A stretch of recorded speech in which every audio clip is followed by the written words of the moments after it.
عوام کے لیے خوشخبری، بجلی 6 روپے فی یونٹ سستی ہونے کا امکان۔ وزیر اعظم شہباز شریف آج قوم سے خطاب میں اعلان کریں گے۔ آئی پی پیز نظر ثانی معاہدوں کے بعد بجلی کی قیمت کم کی جا رہی ہے۔ نظر ثانی معاہدوں سے 3000 ارب روپے سے زائد کی بچت ہوگی۔ ذرائع نے بتایا ہے بچت 29 پاور پلانٹس کی 3 سے 20 سالہ مدت کے درمیان ہوگی۔ وزیر اعظم اپنے خطاب میں پاور سیکٹر کی اصلاحات سے متعلق بھی اہم اعلان کریں گے۔ اس کے علاوہ بجلی کے بنیادی ٹیرف میں 1 روپیہ فی یونٹ کمی بھی ہوگی، جس کی منظوری آئی ایم ایف سے لی جا چکی ہے۔ بنیادی ٹیرف میں کمی کا اعلان نیپرا کرے گی۔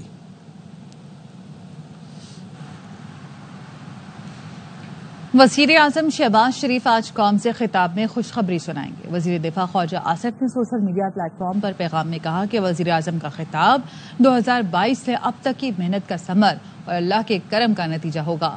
مسلم لیگ نون اور اتحادی قومی خدمت کو اپنا فرض اولین سمجھتے ہیں۔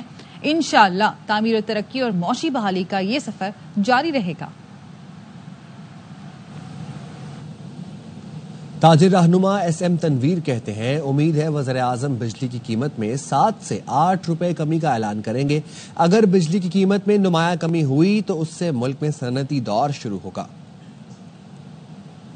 صاحب نے اسلام آباد میں ایک میٹنگ کال کی ہے اور اس میں امید کی جا رہی ہے کہ ایف پی سی سی آئی نے ایک جد و جہد کی بجلی کو کم کرنے کے لیے اس کی پرائم منسٹر صاحب اناؤنسمنٹ کرنے جا رہے ہیں، اور میں امید کرتا ہوں کہ ہمارے پرائم منسٹر صاحب انشاءاللہ 7 سے 8 روپے کی بجلی کم کرنے کی اناؤنسمنٹ کریں گے۔ میں اپنے گروپ لیڈر گور اعجاز صاحب کا، ایف پی سی سی آئی کے پریزیڈنٹ عاطف کرام صاحب کا، ثاقب فیاض منگو صاحب کا، یو بی جی کی لیڈرشپ کا، پورے پاکستان کی چیمبرز، پاکستان کی ایسوسیشنز، میں آپ سب کا شکریہ ادا کرتا ہوں۔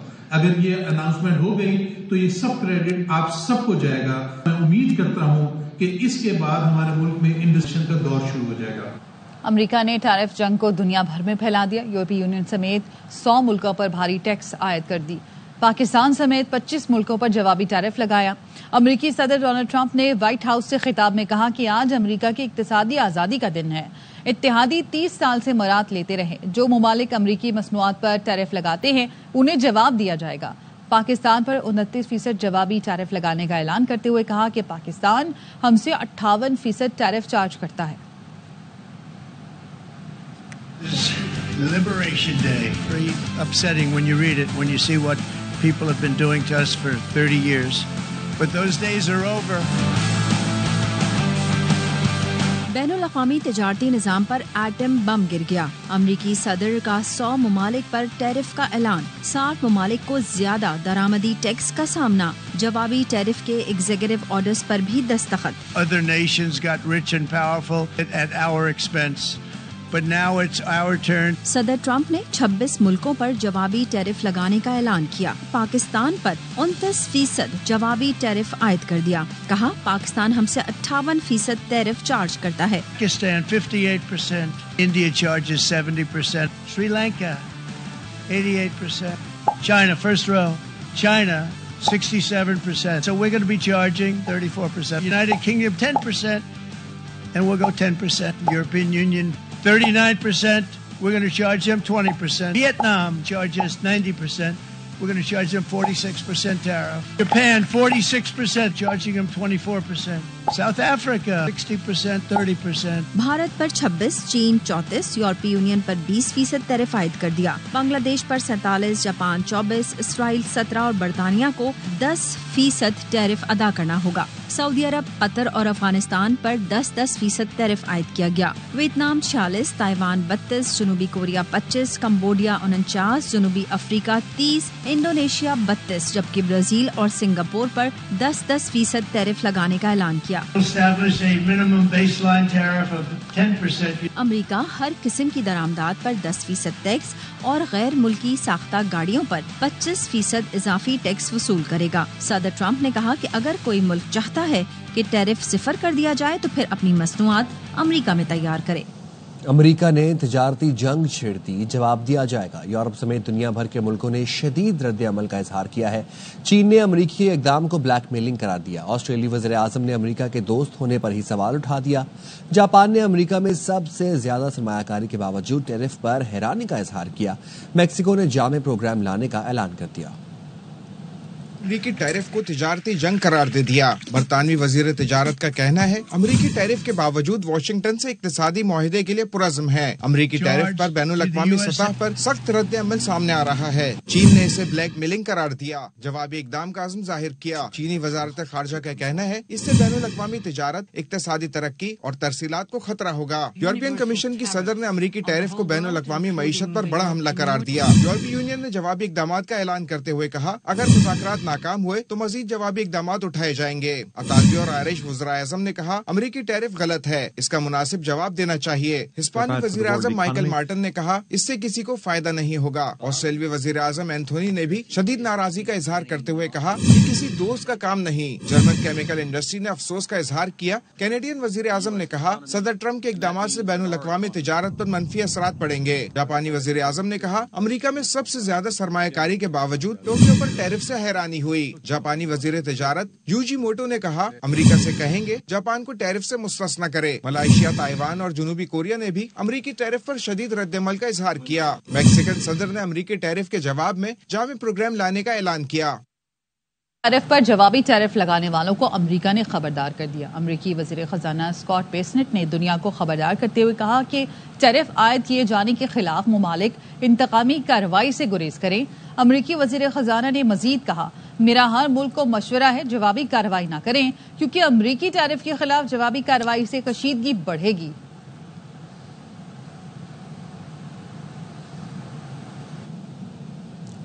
امریکہ کی جانب سے ٹیرف کے اعلان پر ایشیائی مارکیٹوں میں مندی دیکھی گئی۔ امریکی ڈالر مستحکم ہوا، سونے کی قیمت بھی تاریخ کی بلند ترین سطح پر پہنچ گئی۔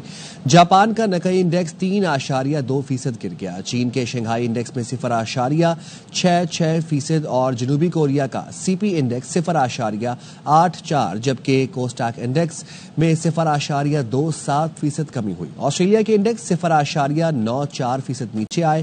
انڈیا کا بینچ مارک نیفٹی 0.25% جبکہ اب تک 200 پوائنٹس نیچے آ چکا ہے سینسیکس انڈیکس۔ سونے کی قیمت بھی بین الاقوامی مارکیٹ میں $3163 فی اونس کو چھو گئی۔ فچ ریٹنگ ایجنسی میں امریکی اقتصادی تحقیق کے سربراہ کے مطابق ٹیرف کو نہ صرف امریکی معیشت بلکہ بین الاقوامی معیشت کے لیے گیم چینجر قرار دیا۔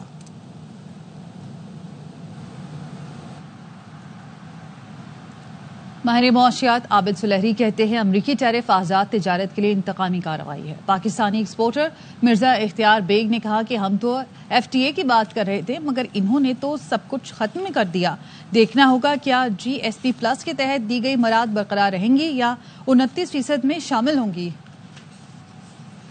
کنزیومر کے لیے اس سے زیادہ پینفل ہوگا جو پاکستان ملک واحد نہیں ہے۔ سری لنکا اور بنگلہ دیش جیسے ممالک پہ 44% ٹیرف ہے۔ اس میں یہ ہوگا کہ یہ جو لبریشن ڈے جس کو ٹرمپ کہہ رہے تھے اس کے بعد اب ایک ریٹیلیشن ڈے سٹارٹ ہوگا۔ اس سے امریکہ میں انفلیشن 2 سے 4% پہ جانے کا امکان ظاہر کیا جا رہا ہے۔ اسٹاک ایکسچینج مارکیٹ جو تھی ان میں بڑی تنزلی آئی۔ جو سونے کی قیمت ہے پوری دنیا میں بڑھ گئی ہے۔ 40-50 سالوں میں جو گلوبلائزیشن کے نام پہ اور جو فری ٹریڈ کے نام پہ اسپیشلی امریکہ نے ہی اس کو لیڈ کیا تھا، یہ بالکل اس سے ریورس اب کرتے چلے جا رہے ہیں۔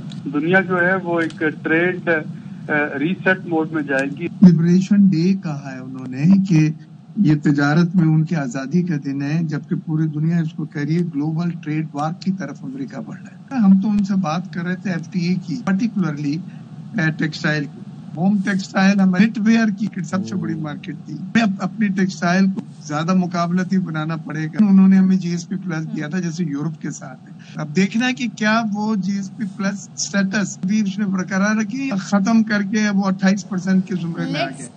وزیر اعلیٰ بلوچستان سرفراز بگٹی نے صدر آصف علی زرداری کی جلد صحت یابی کے لیے نیک تمناؤں کا اظہار کیا۔ سماجی رابطے کی ویب سائٹ پر سرفراز بگٹی نے کہا صدر آصف علی زرداری کی مکمل صحت یابی کے لیے دعا گو ہیں۔ آصف علی زرداری پاکستان کے مدبر، دور اندیش اور سینئر رہنما ہیں۔ پوری قوم کی دعائیں اور نیک تمنائیں صدر آصف علی زرداری کے ساتھ ہیں۔ صدر جلد صحت یاب ہو کر ذمہ داریاں احسن طریقے سے نبھائیں گے۔ ترجمان بلوچستان حکومت شاہد رند کا کہنا ہے اختر مینگل سے مذاکرات جاری ہیں۔ وفاق اور بلوچستان حکومت مل کر معاملات حل کریں گے۔ بلوچستان کے مسئلے کا حل صرف ترقیاتی پیکج میں نہیں ہے، کوشش ہے تمام مسائل کا حل نکال کر آگے بڑھا جائے۔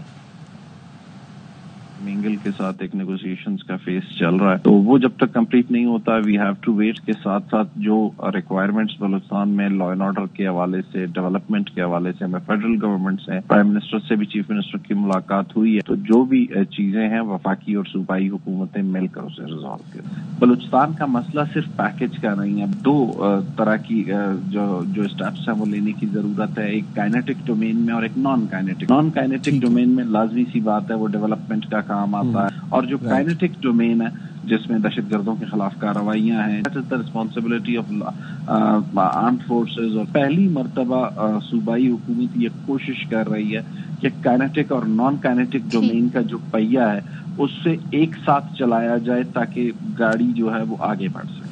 پی پی رہنما چودھری منظور کہتے ہیں وزیر اعلیٰ پنجاب سے سوال ہے کون سی نہریں بند کر کے اس نہر کو پانی دیں گے؟ پنجاب حکومت میں باکمال لوگ ہیں جو ریورس انجینئرنگ کر رہے ہیں۔ پنجاب حکومت تو سسٹم کے برعکس چولستان میں نہر بنا رہی ہے۔ آپ نے اس نہر کو 4000 کیوسک سے زائد پانی دینا ہے۔ پانی کے اوپر بھائی بھائیوں کو قتل کرتے ہیں، چولستان کا جو بنجر رقبہ ہے اس کو آباد کریں گے، اور آپ پہلے یہ کہہ رہے ہیں کہ صرف وہ فلڈ کے دنوں میں ہوگا، پورے 3 مہینے کے لیے مان باقی 9 مہینے آپ اس کو پانی کہاں سے دیں گے؟ باقی 9 مہینے کیا کریں گے؟ 20 ملین ایکڑ فٹ پانی جو ہے وہ تقریباً سسٹم سے ہی غائب ہو چکی ہے۔ اب اگر اس نئی نہر کو آپ آباد کرنے جا رہے ہیں، میرا سی ایم پنجاب سے یہ سوال ہے کہ وہ یہ بتائیں کہ آپ کون سی نہر بند کر کے اس نہر کو پانی دیں گے؟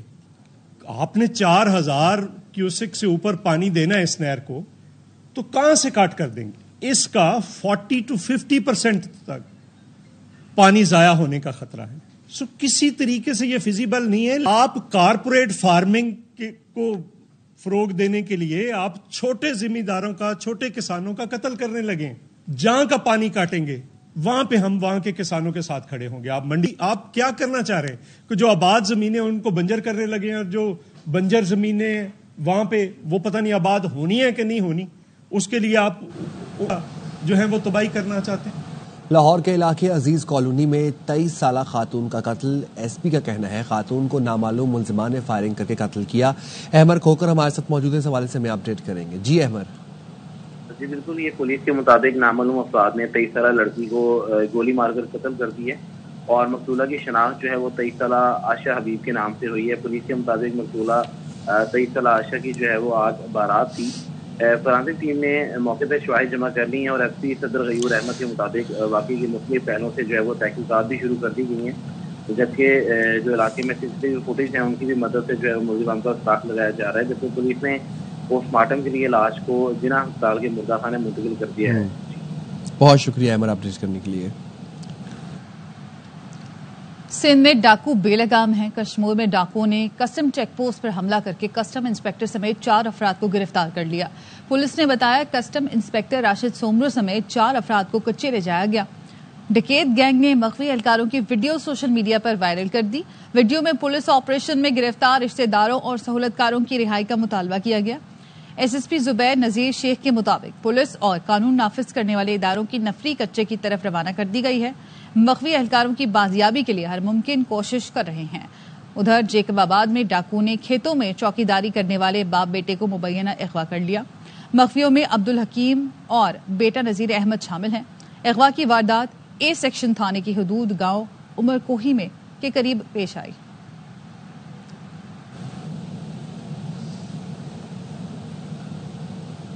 کراچی کے علاقے ڈیفنس فیز 1 میں ڈکیتی مزاحمت پر شہری عامر سلطان کے قتل کا مقدمہ مقتول کے بھائی کی مدعیت میں درج کر لیا گیا۔ مدعی نے کہا بھائی نے فیملی کے ساتھ رشتہ داروں سے ملنے حیدرآباد جانا تھا۔ 1:45 بجے بھائی اترا اور گاڑی کا پانی چیک کرنے لگا۔ 2 موٹر سائیکل پر 3 ملزمان آئے، ایک موٹر سائیکل والا دور کھڑا ہو گیا، 2 ملزمان قریب آئے، دونوں ملزمان اسلحہ دکھا کر لوٹ مار کرنے لگے۔ بھائی نے مزاحمت کی، دوسرے ملزم نے بھائی پر فائرنگ کی، موبائل اور دیگر سامان چھین کر فرار ہو گئے۔ میں نیچے اترا اور دیکھا تو بھائی کے سر پر گولی لگی ہوئی تھی۔ اسپتال پہنچے تو ڈاکٹر نے کہا بھائی انتقال کر چکا ہے۔ کرائم سین بنا کامیڈی سین۔ کراچی کورنگی صنعتی ایریا میں ڈکیتی کی CCTV سامنے آ گئی۔ فوٹیج میں موٹر سائیکل سوار ملزمان کو پان کے کیبن پر واردات کے بعد جاتے دیکھا جا سکتا ہے۔